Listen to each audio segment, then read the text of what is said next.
la première actualité qui nous amène du côté du palais des Verts, le tout nouveau, du côté de Ngouakile, où hier, justement, on a pu assister à cette cérémonie où le président Paul Biya prêtait serment. C'était pour justement son 8e mandat. On a pu voir un dispositif assez particulier. Avant qu'on entre dans les engagements, Timothée Somba, l'œil du journaliste, qu'est-ce qu'il aura retenu?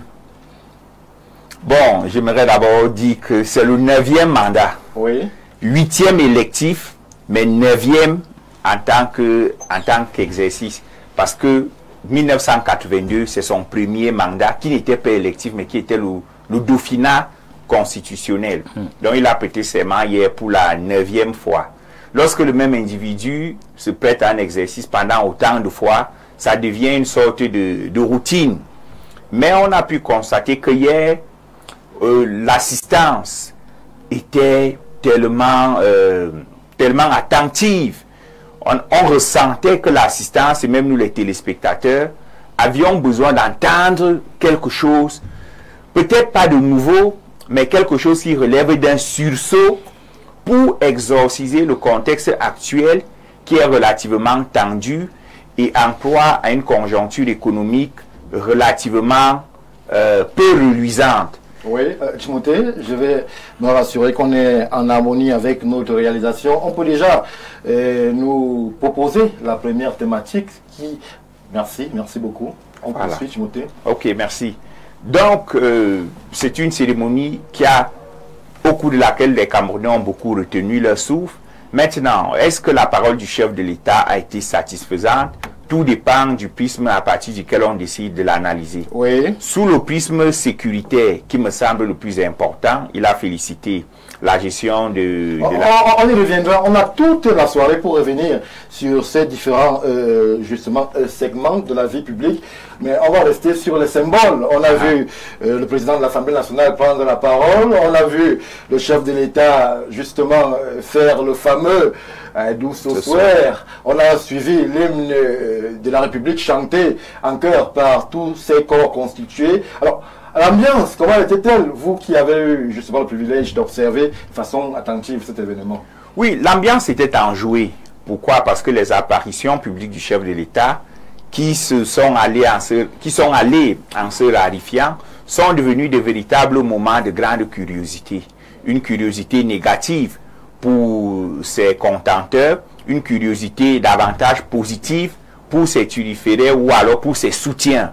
Maintenant, je veux penser que 90% de ceux qui étaient au nouveau palais des Verts Paul Biya hier et davantage ses soutiens.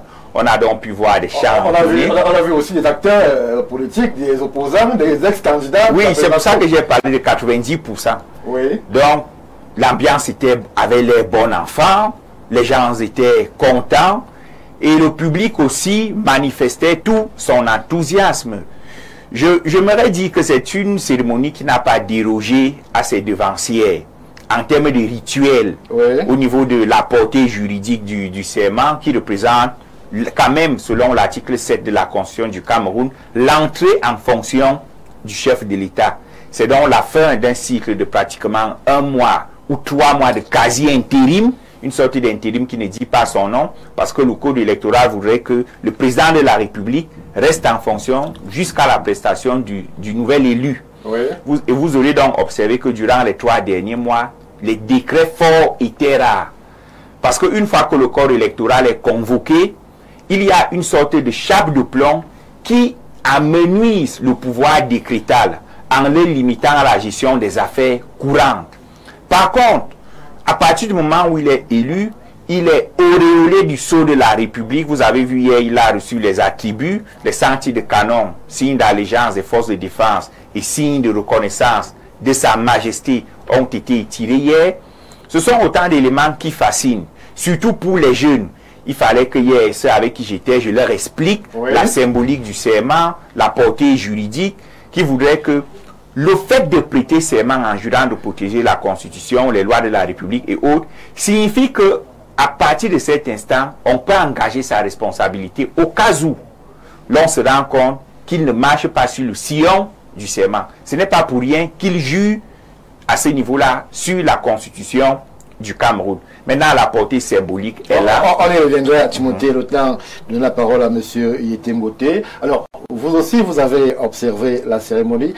Le regard du politicien, le regard justement du diplomate en tant qu'ancien des lyriques, le regard du Camerounais. Qu'est-ce que vous avez retenu lors de cette prestation de serment?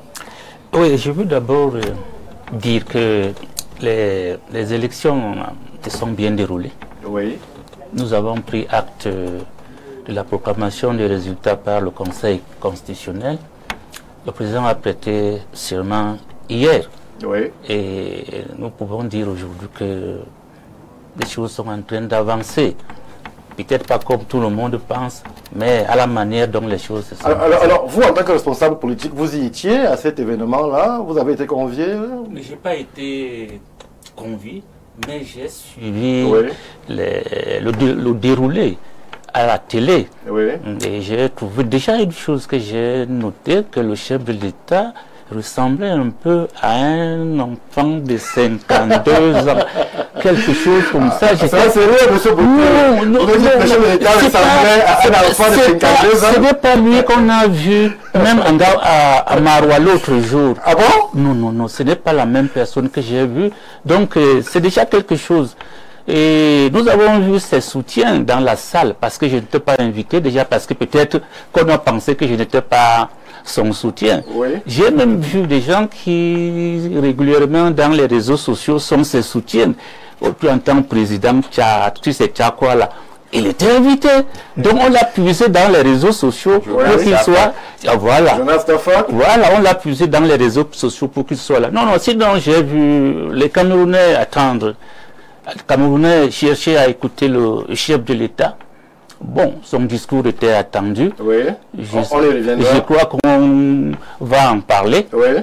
Et voir également si ce qu'il a dit, on pourra... Parce qu'après 7 ans de mandat, un mandat de 7 ans où les Camerounais n'ont pas été, j'allais dire, satisfaits de la manière dont ce mandat s'est déroulé.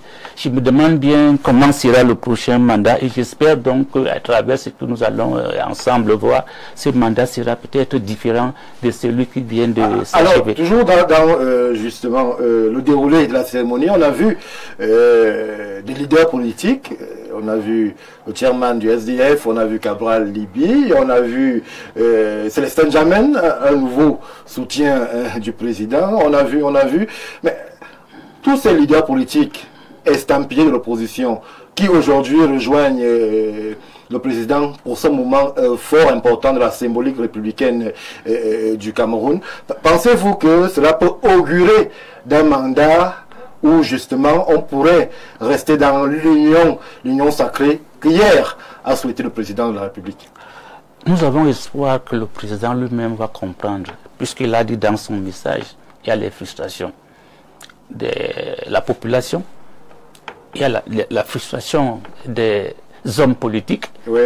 Tout le monde le sait, nous sommes partis du fait que des candidatures ont été rejetées, nous sommes partis du fait que les élections se sont passées comme elles se sont passées. Donc il y a quelque part une certaine frustration des Camerounais. Il appartient au chef de l'État, c'est lui qui est le père de la nation, c'est lui qui a gagné les élections, tel que le Conseil constitutionnel l'a dit. Oui. C'est à lui de prendre ses responsabilités, de rassembler les Camerounais, de réconcilier les Camerounais. Monsieur le journaliste, à l'UPC, nous avons toujours dit qu'il ne manquera pas de problèmes au Cameroun tant qu'il n'y aura pas réconciliation entre les morts et les vivants. Il n'y aura pas la paix au Cameroun s'il n'y a pas réconciliation entre les morts et les vivants. Vous savez, où est la place de Oumiobe en tant que martyr dans ce pays? Oui. Où est la place de Wanji en tant que martyr dans ce pays? Où est la place de Ossété Afana en tant que martyr dans ce pays? Ce sont les morts. Il faut réconcilier ces morts-là avec les vivants que nous sommes. Sans quoi, même chez vous, au village là, on vous dit souvent que les morts ne sont pas morts. Oui. Donc, il appartient au chef de l'État de voir dans quelle mesure aujourd'hui il doit rassembler les Camerounais. Il doit aussi rassembler le parti qui a été détruit depuis 1992. L'UPC a été détruit, le parti historique a été détruit par le pouvoir depuis 1992. Vous imaginez bien que aucun parti politique au Cameroun n'a subi le sort que l'UPC subit depuis. Oui. Il y a eu des problèmes dans les partis politiques. Le pouvoir a tout fait pour ne pas les diviser. Mais à l'UPC, on crée les divisions. Je ne dis pas que personne n'est fautif ou responsable. Personne n'est UPCiste là-dedans. Mais il appartient aujourd'hui au pouvoir de réconcilier l'UPC. Parce que c'est ce pouvoir-là qui a mis l'UPC dans cette situation-là. Et tant qu'il n'y a pas cette réconciliation entre ces morts de l'UPC et les vivants qui est le peuple camerounais, vraiment, je suis inquiet. Merci, M. Jacques Mboté, pour votre lecture. On prend une contribution. Très heureux ce soir par ce temps de canard. Entre les doléances et engagement, je suis resté sur ma faim parce que j'ai écouté devant mon écran de télévision un charlatanisme oratoire comme de par le passé. Le président est entouré d'hommes politiques sans grandeur et sans espérance. Dans la gouvernance, c'est l'action qui compte. Comment fera-t-il pour nous sortir des guettes, détournements, infrastructures, appâts de tortue et autres pour assouvir les besoins primaires des concitoyens? Nous sommes repartis dans le jeu de mots à donner des mots dans des promesses sans réalisation. Mots AUX. Merci, Master Thomas, pour la première contribution. Timothée Somba, on peut donc rentrer de plein pied, justement, sur ces engagements qu'aura pris le chef de l'État. On peut commencer par le volet qui tient les Camerounais en haleine. Nous sortons d'une élection présidentielle. Le chef de l'État a déclaré « Les joutes de la présidentielle sont derrière nous ». Vous croyez à cette parole alors que l'on nous annonce des opposants hors du pays, alors qu'on nous annonce un climat social et politique assez tendu? Peut-on véritablement dire que la présidentielle est derrière nous? La présidentielle, du point de vue formel, est derrière nous parce qu'elle atteint son apogée qui boucle la boucle, comme on dit trivialement, avec la prestation de serment dont l'entrée en fonction du nouveau président, qui dès cet instant n'est plus le président d'un parti politique ou le candidat d'un parti politique, il devient le président de toute la République. À ce titre donc, il officie non pas pour ceux qui ont voté pour lui, mais il officie pour tous les Camerounais. Oui. Parce qu'il est désormais le président de la République, de nous tous. Ceux qui sont abstenus, ceux qui ont voté, ceux qui n'ont pas voté. Et la Constitution du Cameroun en a fait une sorte de Deus ex machina, celui qui peut tout faire, celui par qui tout peut être obtenu. C'est la raison pour laquelle il a segmenté son discours en plusieurs phases. Combler certaines attentes urgentes, telles que la relance des cycles doctoraux dans les universités d'État, oui. C'était suspendu depuis pratiquement 4 ans. C'est un aspect qui pourrait intervenir plus tard. Restons sur l'aspect politique d'abord pour essayer de planter le décor. Oui, l'aspect politique, il a parlé de la réconciliation, il a parlé de la préservation de la paix, il a parlé de l'unité et a dit tendre la main à tout le monde, parce conscient de ce que l'on ne peut pas bâtir la paix, construire le Cameroun, bâtir une paix durable et pérenne, oui. Tout seul. C'est donc à ceux qui supputaient une sorte de gouvernement d'union nationale, on peut penser peut-être que le chef de l'État ira dans la direction d'avoir un gouvernement de large ouverture, afin que tous les Camerounais viennent contribuer. Maintenant, la symbolique républicaine a été respectée. Oui. Les opposants dont on dit présumés hors du pays, il faut noter que personne n'a été chassé du Cameroun après l'élection. Ceux qui seraient hors du pays sont partis d'eux-mêmes. Mais j'ai vu qu'ils ont obtenu des cartons d'invitation, parce que comme l'a dit le président Ali Bongo concernant le Gabon, il n'est plus question, et le président Paul Biya l'a même dit aussi, qu'il n'est plus question que les gens aillent dans le maquis pour s'exprimer.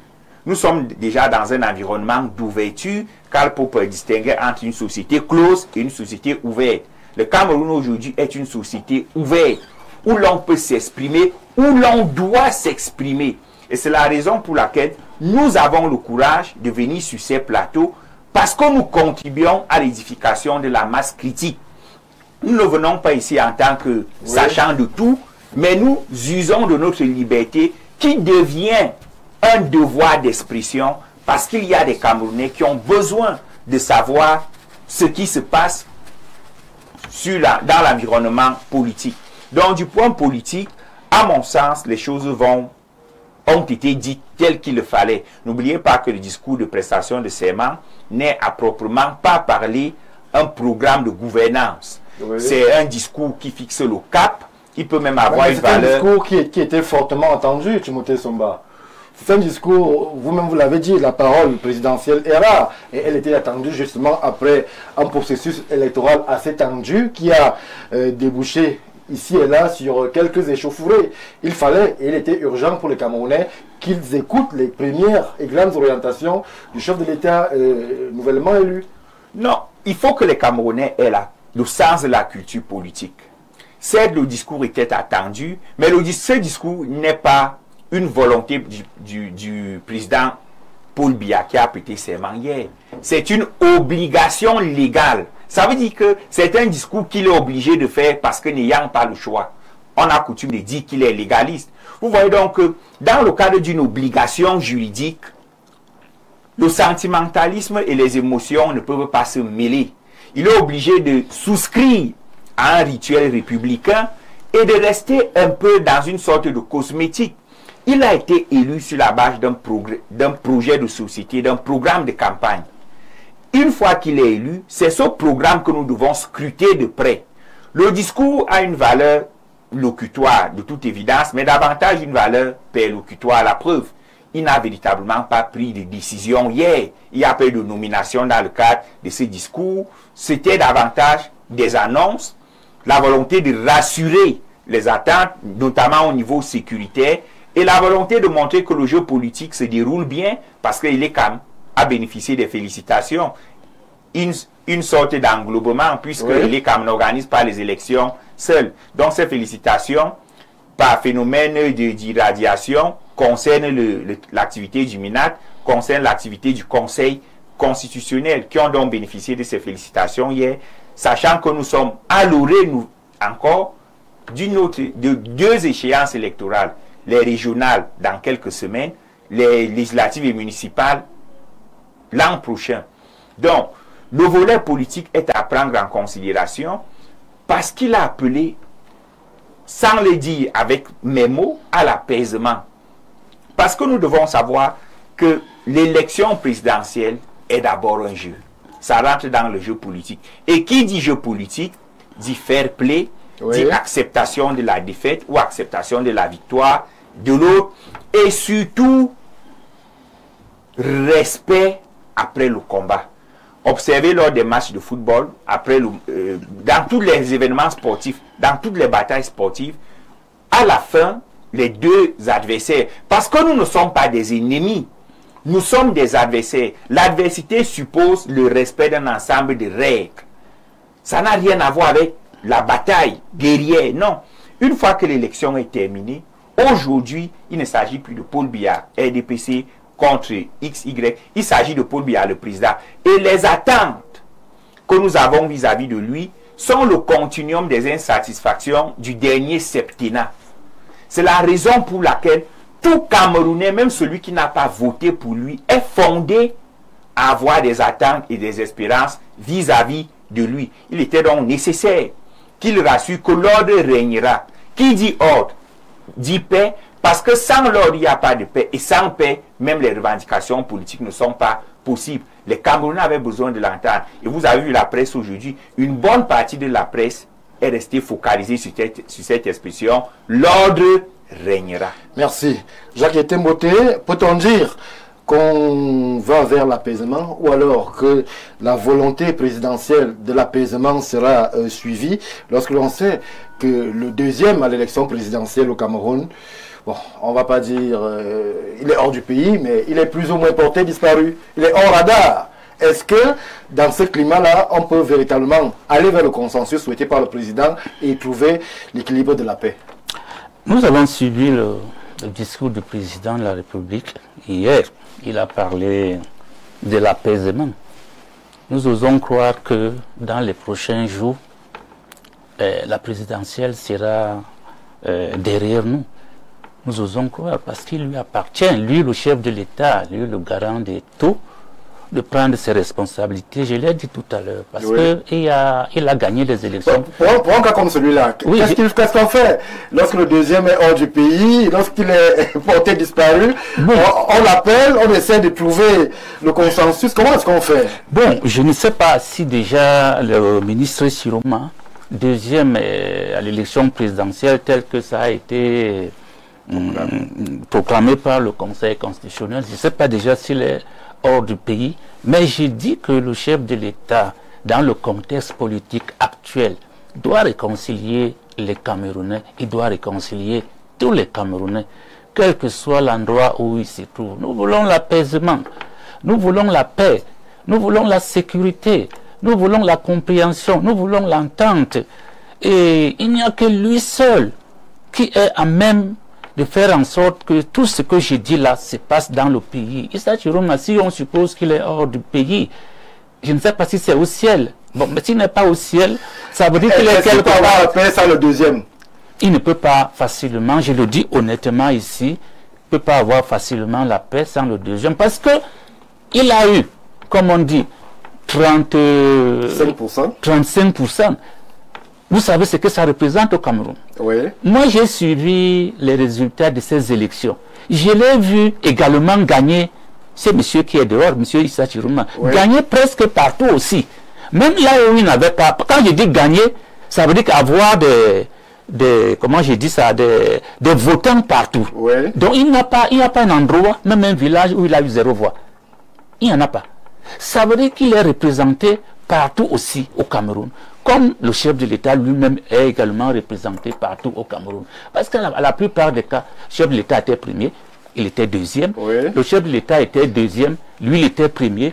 Ça veut dire donc qu'il représente quelque chose aujourd'hui.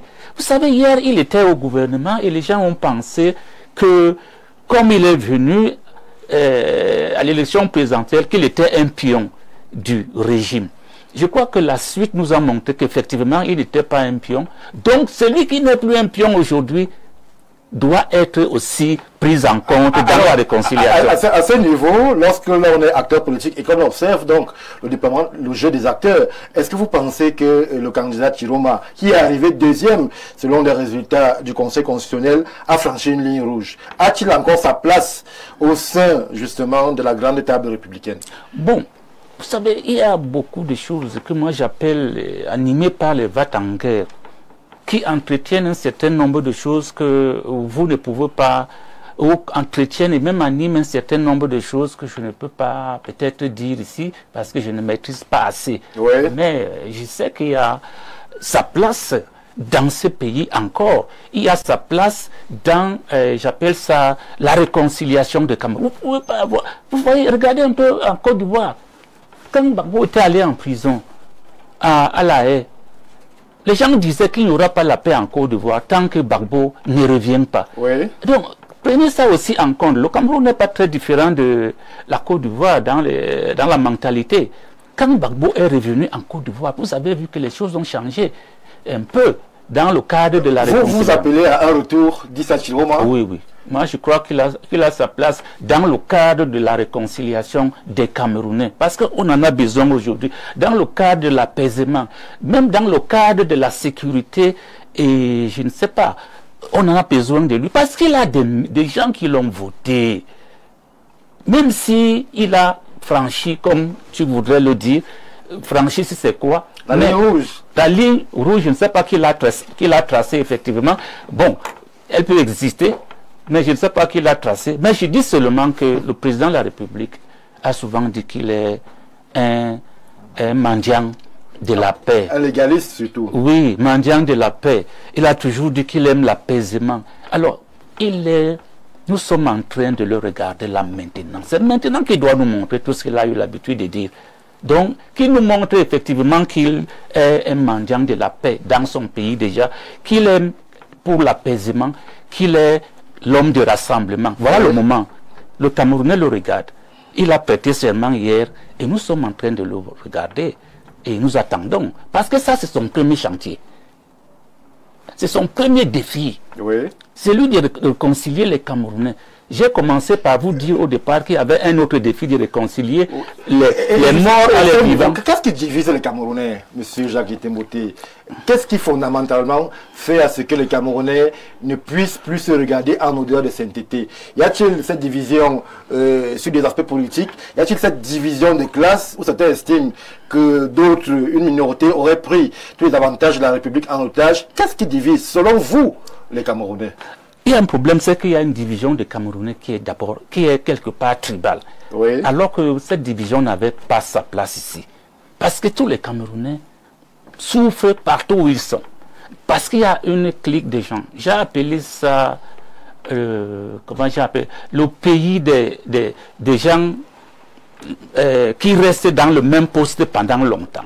Vous imaginez, monsieur le journaliste, que quelqu'un peut mettre à un poste de ministériel ou de directeur général 10 ans, 15 ans, 20 ans, 30 ans. Oui. Mais parce que vous n'êtes pas là aussi, vous n'êtes pas Camerounais aussi, parce que vous ne méritez pas aussi, et ça frustre les autres Camerounais. Et vous voyez ces choses comme ça là, où, bon, moi je ne sais pas, mais où quelqu'un est resté là. Si, je suppose, hein, que hier, vous m'avez nommé ministre, vous, et M. Essomba est là-dedans, dans ce ministère-là. Dès que je suis arrivé, j'ai indexé M. Essomba. Ça veut dire que pendant les 30 ans, les 20 ans, je ne sais pas combien d'années que je vais rester dans ce ministère, M. Essomba, sa carrière est brisée.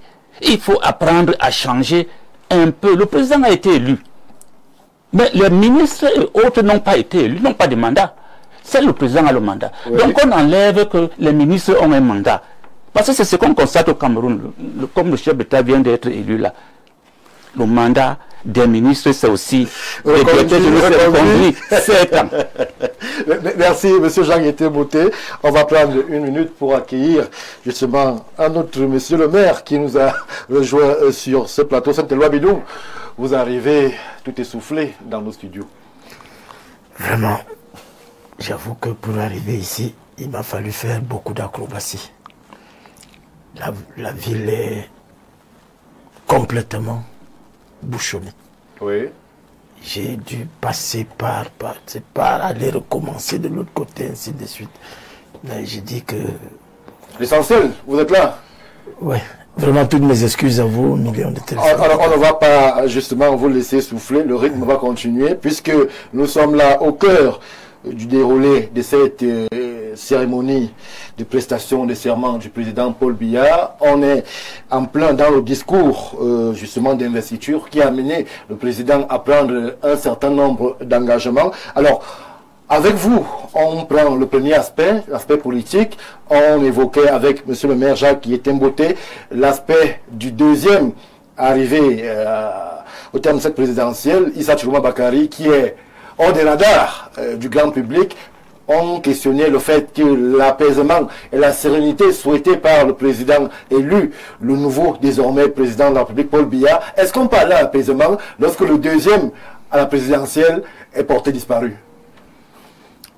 Je crois que le Cameroun a toujours eu un problème de paix.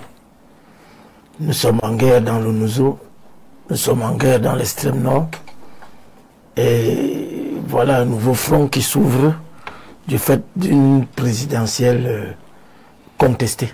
Vous pensez qu'il y a un front qui s'ouvre? Oui. Quel front s'ouvre? Ce serait trop naïf de penser que un monsieur qui est allé jusqu'à ce niveau-là, c'est toujours la même technique d'endormissement. On vous a endormi. J'ai voulu développer cette thèse-là sur votre plateau une fois, en faisant savoir que le RDPC avait pensé qu'il faisait un concubinage incestueux avec le FSNC pour aller préparer le terrain pour empêcher Kamto et Cabral Libi de prendre la place. On a cru que c'était ça. Mais alors que M. Chiroma était dans un autre pacte avec Kamto et les Français. Oui. Bon, vous voyez, donc c'est un front qui s'ouvre et c'est une plaie qui est extrêmement béante. Donc il ne faut pas penser que ça s'est arrêté comme ça.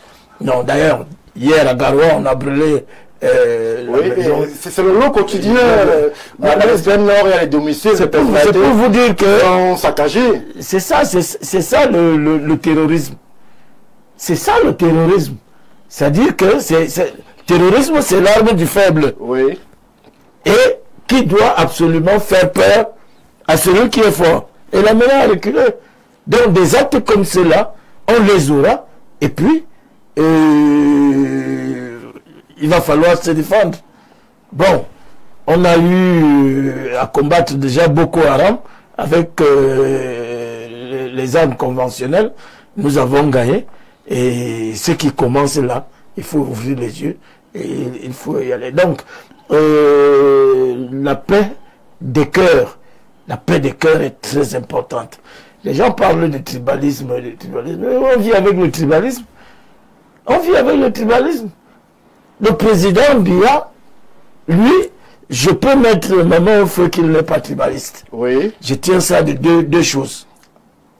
Un ami qui était à l'Assemblée a fait un voyage à Dakar avec le président Kavaï. Ils ont rencontré le président Ijo. Et lui, il a assisté à la conversation. Et il a demandé à Ijo, mais pourquoi vous avez choisi Paul Biya? Pourquoi pas un autre?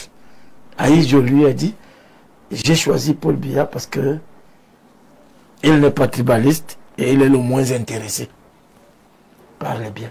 Oui. Donc, il y a ça. Et le deuxième élément que je tiens, c'est que le président Biya gouverne quand même. C'est-à-dire que, de-delà de ce que les réseaux sociaux veulent nous faire croire, il gouverne le Cameroun avec les Camerounais.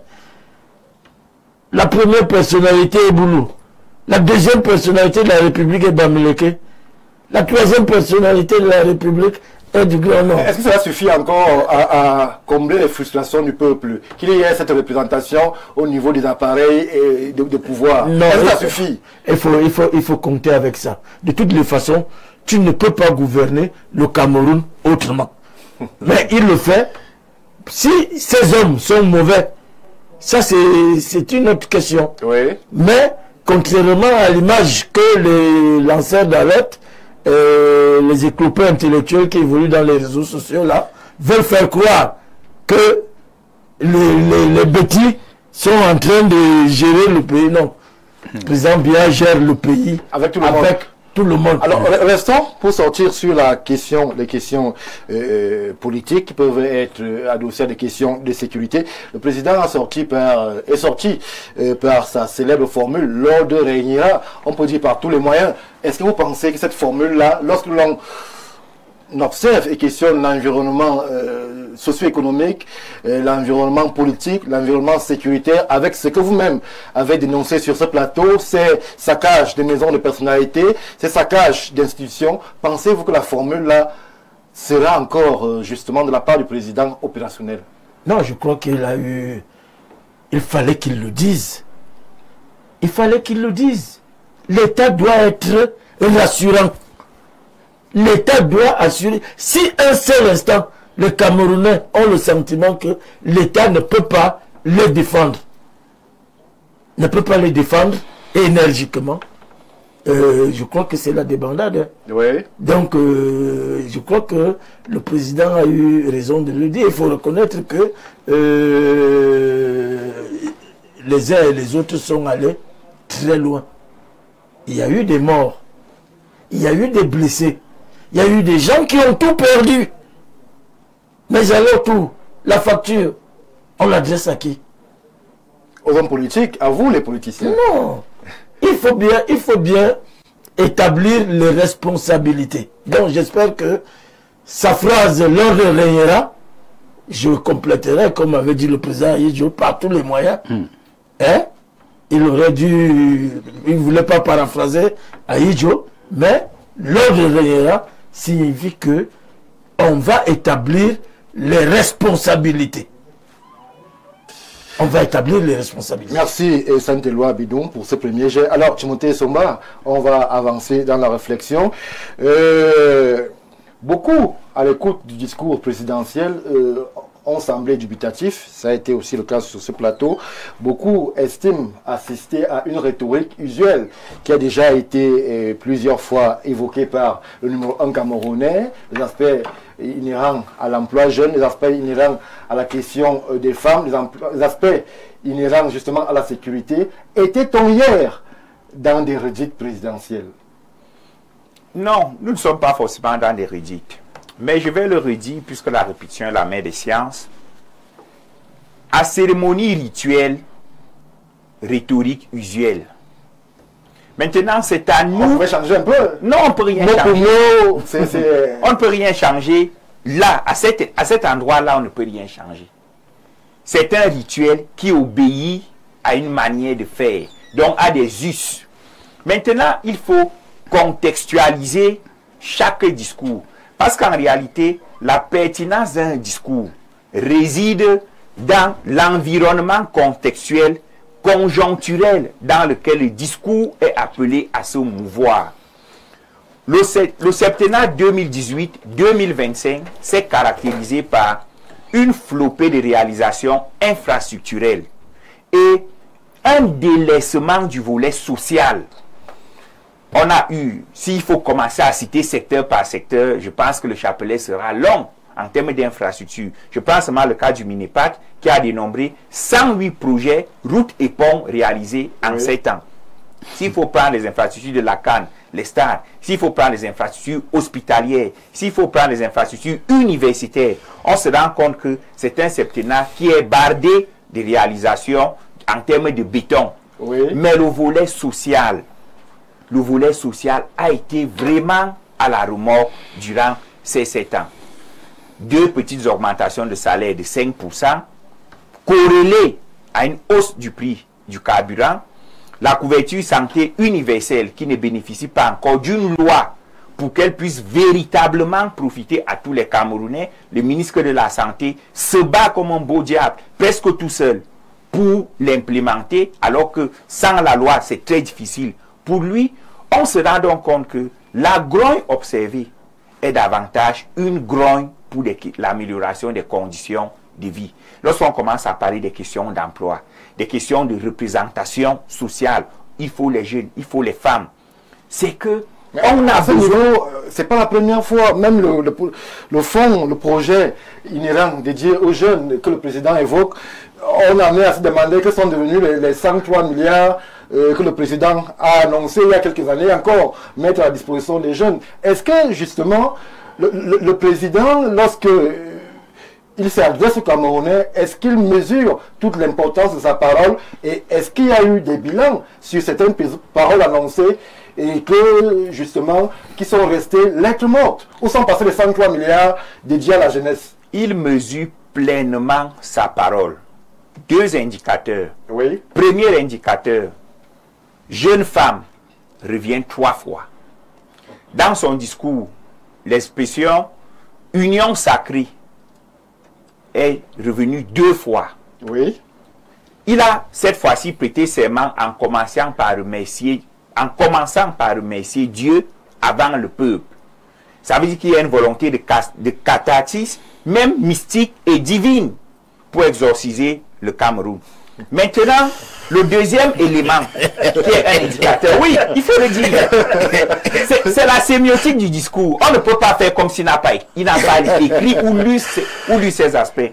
Maintenant, c'est que il est resté emphatique sur la question jeune qu'il a énoncé déjà à Garoua, qui figure dans sa profession de foi et qu'il a encore énoncé hier. Maintenant, il prend la pleine mesure à quel niveau? Il comble d'abord 2 attentes sociales. Oui. Relance des inscriptions en thèse au niveau des cycles des écoles doctorales et relance des concours dans les écoles normales. Ça concerne qui? Ça concerne les jeunes.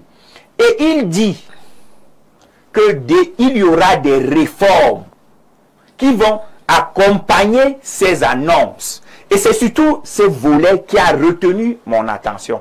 Parce que dire les choses sans questionner le bilan, si lui-même reconnaît déjà, ou alors promet des réformes institutionnelles, il a dit réformes institutionnelles, c'est qu'il est conscient que peut-être ces promesses d'hier n'ont pas trouvé, n'étaient pas en adéquation avec les moyens usités. Oui. Il est donc question aujourd'hui, pour que le peuple ne se braque plus en 2032, j'espère que nous serons encore là pour voir les choses se passer, qu'il modifie les moyens.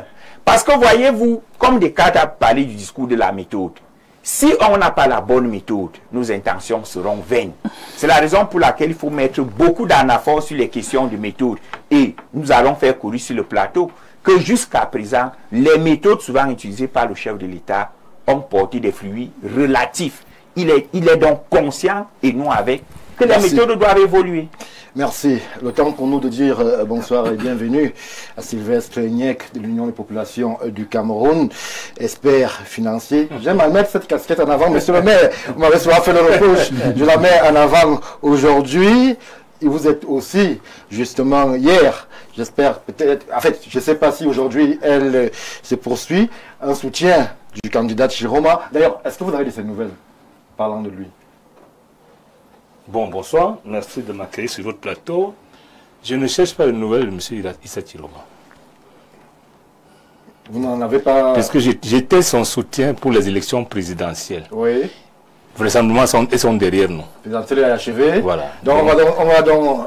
je rappelle que pour mon cas particulier de l'UPC... Non, moi je vais faire une précision. Non, je finis. Pour ma réalisation. Non, qu'il laisse en l'état. D'accord. Je ne me dédie pas. Je me dédie, rassurez-vous, je soutiens Chiroma dans le cadre, c'est pour ça que je voulais expliquer. Oui, nous avons une convention avec lui qui tenait et sur les élections présidentielles et sur l'après, que je n'évoquerai pas ici. Okay. Maintenant, je ne cherche plus le candidat aux élections présidentielles, je ne cherche pas de ces nouvelles, parce que dans tous les cas, nous sommes passés à autre chose désormais. Oui. Il faut que ce soit clair. Mais ça n'enlève rien au soutien que nous lui avons apporté lors des élections présidentielles. Rien du tout. Alors, on est justement sur cette cérémonie de prestation de serment du numéro 1 camerounais. On a, au-delà du rituel et de toute la symbolique, on est en plein cœur sur les engagements de Paul Biya. D'abord, vous avez suivi le discours du président. Qu'est-ce que vous avez retenu? Est-ce que vous avez toujours, vous en tant que Camerounais, est-ce que vous croyez toujours en la puissance de cette parole et en la profondeur de cet engagement? Lorsque les Timothée et Somba écriront un jour certainement, c'est l'anthropologie des discours de Paul Biya. Je pense qu'on se comprendra mieux. Parce que moi, j'ai écouté chaque fois qu'il a prêté serment. Oui. Je l'ai écouté tous les 31 décembre. Je l'ai écouté tous les 10 février. L'impression que ça me donne hier, pour le cas précis, c'est que j'ai vu un homme qui, au-delà de son aspect hagard au début, il faut le dire. Hagard? Oui, il faut le dire clairement. En français, c'est peu dire. Il me semblait perdu au départ. Perdu? Oui, parce qu'il se demandait pour quelqu'un qui a prêté serment avant 8 fois. Faut-il se lever ou pas? Il sait bien de quoi. Ça veut dire qu'en fait, c'est normal. J'en parlais la nuit avec mon ami Timothée Somba, qui me reproche d'avoir vu que ça. Je lui ai dit, effectivement, j'ai tout vu parce que j'ai tout regardé. Mais c'est pour ça qu'il dit, au-delà de l'aspect hagard du début, il s'est remis. Et j'ai vu un homme, je peux dire lire. Parce que moi, j'ai beaucoup de personnes politiques qui lisent. À aucun moment donné, il n'a levé la tête de ses bords. À aucun moment. Pour ceux qui me connaissent, ils savent que je n'écris pas mes allocutions au peuple. Parce que je veux répondre à l'instant. C'est-à-dire, si vous avez fait une grimace, je réponds à ça. Si j'écris ça, je ne peux pas dire ça. Si les gens que j'attendais sont absents, comment je fais? C'est autant de choses. J'ai vu le président lire, et ça sans s'arrêter. Il faut également l'apprécier. Oui. Bon. Il a lu tout son discours. Et moi, l'impression que j'ai eu, c'est qu'il était à un moment donné lucide. Pendant la lecture. Il était hagard au début, mais après se retrouver. Il était lucide pendant la lecture. J'ai eu l'impression que l'anthologie des discours que Timothée Somba écrit va mieux nous éclairer. Parce que j'ai eu l'impression que j'avais écouté ça plusieurs fois. Mais l'impression qui est grave, c'est que j'ai eu l'impression que le président découvrait ses charges. C'est-à-dire, voilà un président qui a depuis 43 ans. Et qui vous dit qu'il mesure l'ampleur de la tâche qui l'attend. Non. Peut-être la situation d'aujourd'hui est plus délicate que celle d'hier. Je sais pourquoi je dis ça.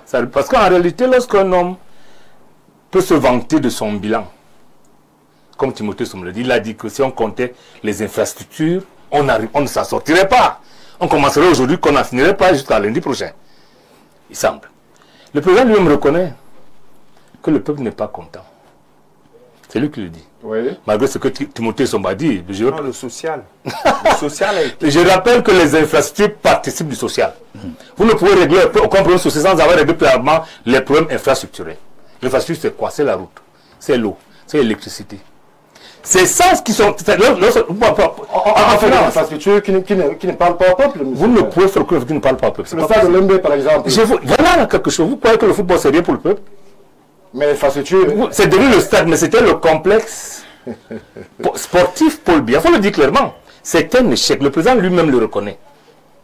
C'est lorsqu'il dit qu'il mesure l'ampleur, ce qu'il attend. Il sait lui-même, et Timothée Sombala dit, je ne sais pas moi, peut-être sans le vouloir, le président n'est pas content de son bilan.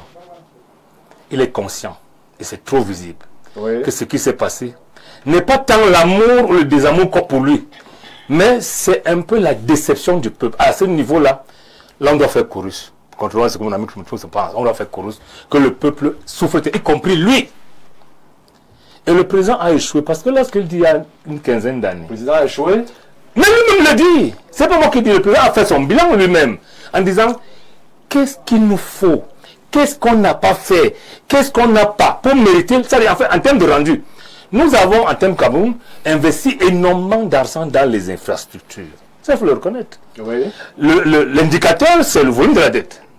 C'est ça l'indicateur. Mais le rendu... 13 000 milliards. 13 000, au moins. Parce que ces 1000 milliards ont été remboursés le mois dernier. Donc j'ai dit, le rendu, en termes d'infrastructure, est pratiquement nul. Et pire que ça, il est battu de tricherie. Ça veut dire quoi? J'ai fini. Oui. Dans une mission, vous permettez. Lorsque le président base le dernier septennat, non, le 18-31 décembre, il avait besoin de sens économique sur les mines. Je rappelle que pour faire les mines, il faut un certain nombre de choses que nous n'avons pas. Aucun pays au monde transporte les mines sur la route. Le président savait que lorsqu'on faisait le complexe industriel portuaire de Kribi, ce n'était pas un simple port qui serait la simple continuité de la route. C'était un complexe industriel. En réalité, en termes de fret financier, il était question de baisser le coût des fret, de manière que les gens transforment à l'intérieur du port et exportent la matière finie. Et pour le faire, il fallait la voie ferrée que nous n'avons pas. Il fallait la route qui n'existait pas. Dans ces conditions, un projet, c'est un éléphant blanc. Là, on a passé les marchés, chacun a pris sa commission et c'est zéro. On prend la même chose avec l'autoroute. Lorsque vous voulez une économie compétitive, parce que le corridor Douala-Bangui, Douala-N'Djamena rapporte de l'argent au Cameroun, il est question d'être compétitif. Lorsqu'un camion fait sur 240 km, 7 heures de temps, 8 heures, on n'est plus compétitif. En réalité, c'est un échec. Vous ne pouvez donc pas avoir, pas d'électricité, pas d'eau. Quand je dis pas, il y a quand même des guillemets à mettre. Hein, pas de route et régler les problèmes sociaux. Vous faites comment? Même si vous avez les meilleurs hôpitaux du monde, s'il n'y a pas la route pour y aller, vous faites comment? C'est ça le problème. Donc, si Timothée Somba fait volonté, parce que je le comprends, hein, c'est un garçon très intelligent. Lorsqu'il décide de la mettre au service du mal, c'est très grave. Merci. Merci.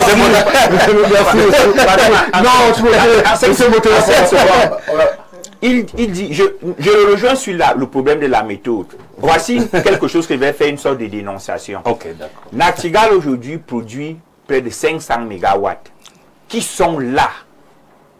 Mais les lignes de transport qui permettent d'injecter l'énergie de Nachtigal dans le réseau sont absentes.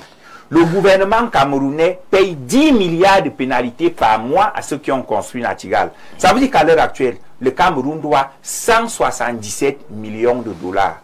Pour une infrastructure, qui est un éléphant blanc en réalité. Qui produit le courant, mais qu'on ne peut pas utiliser à cause de deux acteurs. Je vais les citer parce que là, on va dire la vérité. Oui. Sonatrel et Eneo. Il faut construire les autres barrages. Merci. Et donc, là, c'est quoi? Ça veut dire que c'est la méthode qui n'a pas été bonne. Il aurait mieux valu construire les lignes de transport avant de construire le barrage. Merci. On va prendre l'avis de M. Temboté sur un autre aspect qui a été évoqué par le chef de l'État. On parle là de la gouvernance. Il est toujours revenu sur la formule usuelle. La lutte contre la corruption va s'intensifier, elle va s'amplifier. Là encore, les Camerounais qui justement ont mis beaucoup d'espoir dans cette orientation présidentielle lors des précédents discours, sont restés sur leur faim. Est-ce que pour une fois, lorsque le président dit que la lutte va s'amplifier, il y aura véritablement la mise en œuvre opérationnelle de l'orientation présidentielle? Bon, je ne sais pas qui déjà va mettre ça en pratique, parce que quelque part, comme si tout le monde était concerné, Mais je voudrais, avant de continuer, dire que en 2032, Oui. on sera à 3 ans de l'émergence du Cameroun à l'horizon 2035. C'est ça, non? Ce n'est qu'un horizon. Est-ce que nous sommes... L'horizon asymptotique. Moi, ce qui est en train de me plaire, parce que hier, je pensais que le président Biya ne sera pas là en 2035. C'est pour ça qu'il avait mis ça en 2035, donc il ne sera pas comptable. Mais je suis en train de constater que 2032, il sera à 3 ans. Donc c'est possible Qu'ils soient là. qu'il soit là On le encore. souhaite. Qu'il soit là encore. Donc pour dire que nous avons régulièrement suivi le président de la République parler de la mauvaise gouvernance, parce qu'il a souvent dit lutte contre la corruption. Mais il y a aussi des moments où des gens ont montré, ont présenté des preuves de corruption et autres. Nous n'avons pas vu la réaction du chef de l'État. Nous connaissons ce qui s'est passé avec le Covid et autres.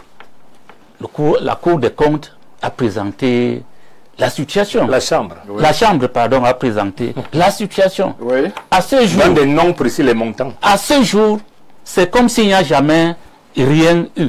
Et on a plutôt l'impression que la bagarre qu'il y a eu lors de ces élections-ci, c'était pour tout faire pour qu'on soit toujours là et ne pas être concerné par cette éventuelle lutte contre la corruption qui concerne les points, dont le point que je viens de citer. À ce niveau, vous, selon la lecture qui est la vôtre, c'est que le président est resté dans une formule consacrée qui ne sera malheureusement pas entouré ou alors marqué du saut opérationnel, qu'il est resté dans les formules, dans la rhétorique présidentielle.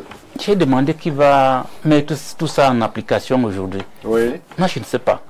Puisque tout le monde semble être concerné. Et tout le monde semble... quand je dis tout le monde, nous tous, hein, donc y compris vous et moi, tout le monde semble être concerné. Nous, on est pour l'affaire, monsieur le dirigeant. Et on a l'impression qu'on fait tout pour que rien ne bouge, Oui. pour qu'on aille vers ce côté-là. Je me demande donc comment le chef de l'État pourra mettre tout ce qu'il dit là en application concernant cette lutte contre la corruption. Il va utiliser quoi? La CONAC? Mais la CONAC existe. Il va utiliser quoi? La NIF? Il va utiliser quoi? Comment on appelle La Chambre des comptes? La Chambre des comptes. Le Conseil... comment on appelle? Discipline budgétaire. Non, l'autre là... le COMSUP. Le TCS. TCS.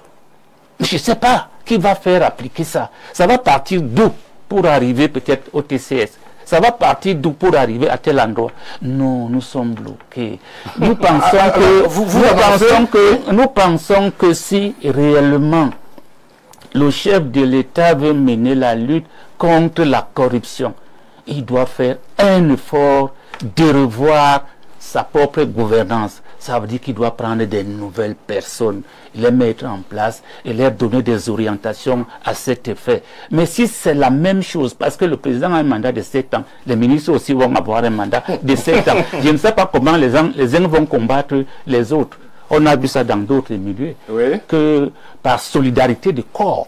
Lui, on l'avait appelé à un moment à la solidarité gouvernementale. Oui, il y a une mauvaise solidarité là-dedans. Ça veut dire que vous voyez que quelqu'un est en train de gêner même le fonctionnement du gouvernement. Mais comme c'est votre collègue ministre, vous restez calme. Alors, je disais concernant la lutte contre la corruption, je ne sais pas. Bon, j'attends comme vous.